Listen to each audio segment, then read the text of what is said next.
بسم اللہ الرحمن الرحیم۔ السلام علیکم ورحمۃ اللہ وبرکاتہ۔ عابد رضا چینل کی طرف سے آج میں اپنے دوستوں کو رسول اللہ صلی اللہ علیہ وآلہ وسلم کا ایک فرمان سناؤں گا، آپ دوستوں نے اس پر ضرور عمل کرنا ہے۔ حضرت ابن عمر رضی اللہ تعالیٰ عنہ فرماتے ہیں کہ ایک مرتبہ نبی اکرم صلی اللہ علیہ وآلہ وسلم منبر پر چڑھے اور بلند آواز سے فرمایا، اے وہ لوگو جو صرف زبان سے مسلمان ہوئے اور دلوں تک ایمان نہیں پہنچا، مسلمانوں کو مت ستاؤ اور ان کو ہار مت دلاؤ اور ان کے عیب مت تلاش کرو، کیونکہ جو شخص مسلمان بھائی کا عیب تلاش کرتا ہے اللہ تعالیٰ اس کا عیب تلاش کرتا ہے، اور جس کا اللہ تعالیٰ عیب تلاش کرتا ہے اس کو رسوا کر دیتا ہے، اگرچہ وہ اپنے مکان میں ہی ہو۔ ترمذی کی حدیث ہے۔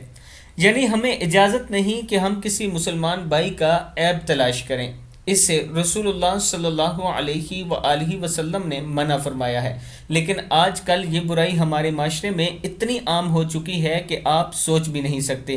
اگر آپ اپنے ارد گرد یا اپنے آپ کو ہم سب دیکھیں تو ہمیں یہ محسوس ہوگا کہ یہ برائی ہم سب میں بھی پائی جاتی ہے۔ اللہ تعالی ہم سب کو اس برائی سے دور رکھے اور اللہ ہمارے عیبوں پر بھی پردہ ڈالے۔